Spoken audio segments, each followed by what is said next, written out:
আসসালামু আলাইকুম। আশা করি সবাই ভালো আছেন। জানি দলীয় ভাইদের আজ দুর্দিন চলছে, তবে এই দিন আর বেশি নয়। আমরা ঐক্যবদ্ধ হচ্ছি। আজকে যে বিষয়টা নিয়ে কথা বলবো সেই বিষয়টি হচ্ছে মায়ানমারের সাথে বাংলাদেশের যে করিডোর।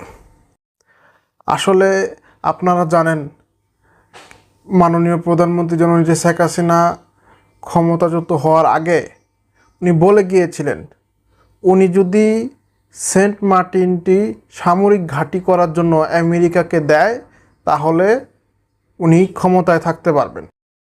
উনি বলেছিলেন যে আমি দেশের স্বার্থ বিক্রি করে, দেশের ভূখণ্ড বিক্রি করে আমি ক্ষমতায় থাকতে চাই না। অন্তর্বর্তীকালীন সরকার আজ তাই করছে। আওয়ামী লীগ সরকার পতনের পর তারা এখন সেন্ট মার্টিন না, সেন্ট মার্টিন তো এখন যাওয়া নিষেধই, এখন তারা করিডোর চায়। আসলে করিডোরটা কি? করিডোরটা শুধু একটা যাওয়ার রাস্তা নয়, এটা পুরো একটা এলাকা, একটা জেলা, একটা পুরো একটা বিভাগ ভিন্ন দেশের ব্যবহারের জন্য উৎসর্গ করে দেওয়া হয়। জাতিসংঘের করিডোর এটা যেন তেন বিষয় নয়। এবং আমরা খুব ভালো করেই বুঝতে পারছি আরাকান রাজ্য, আরাকান আর্মি তারা যেভাবে দখল করা শুরু করেছে মায়ানমার, তারা বিভিন্ন গোষ্ঠী তারা অনেকটা দখল করে ফেলেছে। মায়ানমারের যে সামরিক বাহিনী, যে জান্তা বাহিনী, তাদের নিয়ন্ত্রণে এখন মায়ানমারে 21% এলাকা আছে এবং এই বিভিন্ন বিদ্রোহী গোষ্ঠীদের আওতায় অন্তত 42% আছে। আর বাকি 37% এখনও সংঘাতপূর্ণ, কারণ নিয়ন্ত্রণে নাই, নিয়ন্ত্রণ পরিবর্তন হয়। এই যুদ্ধ করা অবস্থায় এই দেশে এখন আমরা কিভাবে মানবিক সহযোগিতা পাঠাবো? তারা প্রতিনিয়ত পার্বত্য চট্টগ্রাম দখলের পরিকল্পনা করছে। পার্বত্য চট্টগ্রামকে আলাদা একটা খ্রিস্টান রাষ্ট্র বানানোর জন্য তারা আপ্রাণ চেষ্টা করে যাচ্ছে। আমরা যদি এখনই কণ্ঠস্বর না খুলি, আমরা যদি এখনই কথা না বলি, তাহলে আমাদের জীবনে আরও দুঃখ আছে। কারণ এখনই সময় আওয়াজ তোলার। আমাদের এখনই প্রতিবাদ করতে হবে, সোশ্যাল মিডিয়ার মাধ্যমে যেভাবে পারি আমাদের প্রতিবাদ চালিয়ে যেতে হবে। কারণ বর্তমানে মায়ানমারের যে আরাকান রাজ্য, সেখানে কিন্তু বাংলাদেশের কোনো পতাকা নেই। বাংলাদেশ সীমানার কোনো পতাকা, বাংলাদেশের কোনো পতাকা নেই।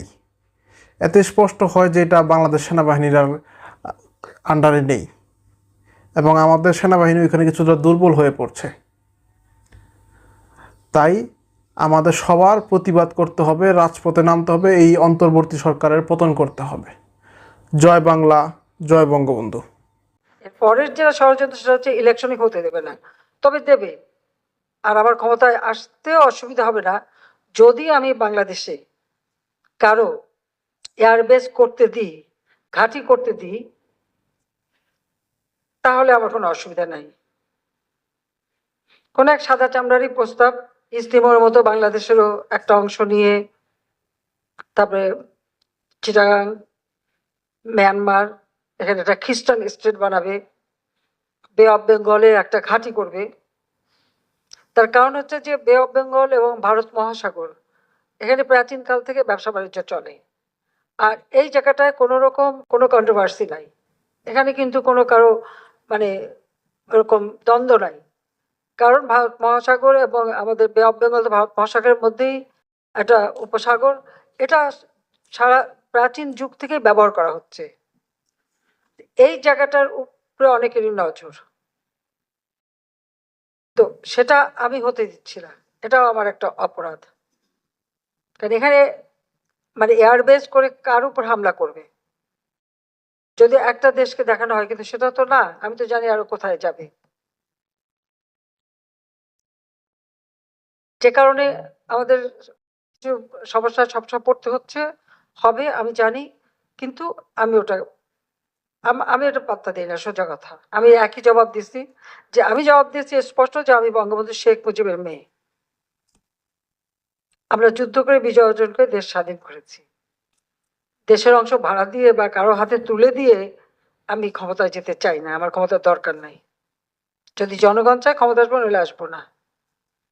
এই কথাগুলি বললাম যে কথাগুলি সকলে জানা উচিত।